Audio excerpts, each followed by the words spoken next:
ఈ నెల 8వ తేదీన అంతర్జాతీయ మహిళా దినోత్సవం సందర్భంగా రాష్ట్ర వ్యాప్తంగా జరుగుతున్న మహిళా సాధికారత వారోత్సవాలలో భాగంగా పల్నాడు జిల్లా ఎస్పీ కంచి శ్రీనివాసరావు ఐపీఎస్ గారి ఆధ్వర్యంలో పల్నాడు జిల్లా collector office Gurram Jashuva meeting hall నందు నిర్వహించిన ప్యానెల్ సంభాషణ కార్యక్రమంలో సమాజంలో మహిళల పాత్ర, లింగ సమానత్వం వంటి విషయాలపై జరిగిన సమీక్షా సమావేశంలో పాల్గొన్న వివిధ శాఖలకు చెందిన మహిళా అధికారులు. ఈ కార్యక్రమంకు ముఖ్య అతిథిగా పాల్గొన్న పల్నాడు జిల్లా ఎస్పీ కంచి శ్రీనివాసరావు ఐపీఎస్. ఈ సందర్భంగా ఎస్పీ గారు మాట్లాడుతూ, ఏ రంగంలోనైనా మగవారితో పాటు కష్టపడి మహిళలు అన్ని రంగాలలో రాణిస్తున్నారు. ప్రపంచంలోని బిడ్డలందరినీ తన బిడ్డలుగా భావించే మదర్ తెరీసాకు సహనాన్ని, ఓర్పును భగవంతుడు ప్రసాదించాడు. కల్పనా చావ్లా, సునీత విలియమ్స్ లాంటి వారిని ఆదర్శంగా తీసుకుని మహిళలు ముందుకు సాగాలని తెలిపారు. విశ్వ క్రీడా వేదిక మీద మగవారితో సమానంగా ఆడవారు వారి దేశాలకు ప్రాతినిధ్యం వహించి క్రీడలలో రాణించి వారి దేశాల జెండాలను రెపరెపలాడిస్తున్నారు.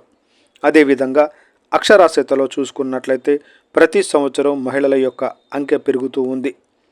ఈ విధంగా అన్ని రంగాలలో ముందుకు వెళ్తున్నప్పటికీ ఇంకా చిన్నారుల మీద, పసికందుల మీద అత్యాచారాలు జరుగుతూనే ఉన్నాయి. కావున ప్రభుత్వం చట్టాలు చేసి ప్రత్యేకమైన న్యాయస్థానాలు ఏర్పాటు చేసుకుని ఎన్నో అవగాహన సదస్సులు చేస్తున్నట్లు తెలిపారు. ఈ కార్యక్రమంలో ఎస్పీ గారితో పాటు additional SP JV Santosh garu, Narasaraopet మహిళా police station DSP M Venkataramana garu, మహిళా పోలీస్ స్టేషన్ సిఐ కేవి సుభాష్ని గారు మరియు ఇతర శాఖలకు సంబంధించిన సిబ్బంది సుమారు 150 మంది పైగా పాల్గొన్నారు.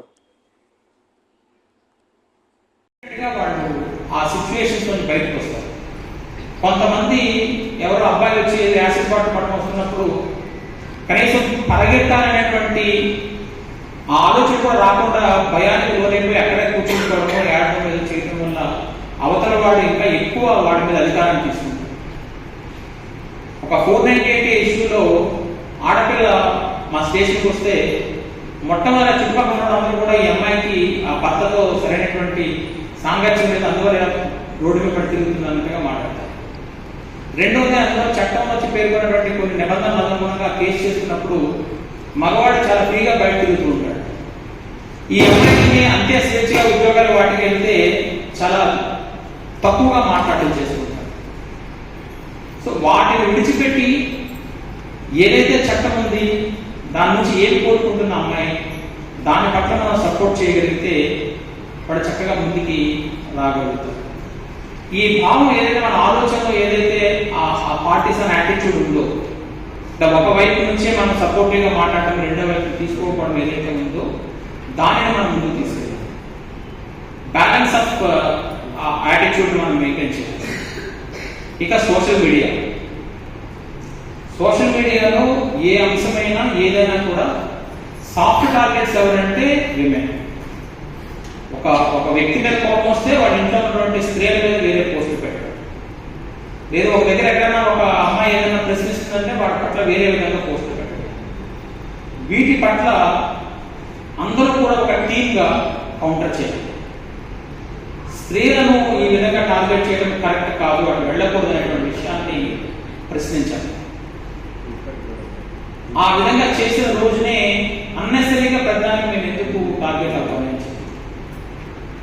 ఇక కొన్ని విషయాల్లో అనాదిగా వస్తున్నటువంటి కొన్ని వాటిల్లో స్త్రీలని ఎక్స్పోర్ట్ చేసి ఫైనాన్షియల్గా చాలా సంపాదించుకున్నటువంటి కొన్ని అక్రమ మార్గాలు ఏవైతే ఉన్నాయో వాటి ఇన్ఫర్మేషన్, సమాచారం ఏమైనా తెలిస్తే వాటి పట్ల కూడా గట్టిగా పోరాటం చేయాలి. మేము ఎప్పుడైనా ఒక అమ్మాయి ఎక్కడైనా ఏ విచారణ ఎక్కడ జరిగినప్పుడు సాటి మహిళలు కూడా వాళ్ళ పట్ల వేరే విధంగా ప్రవర్తిస్తున్నారు. Maybe that is the last resort for that women. ఏమీ లేని సందర్భంలో మాత్రం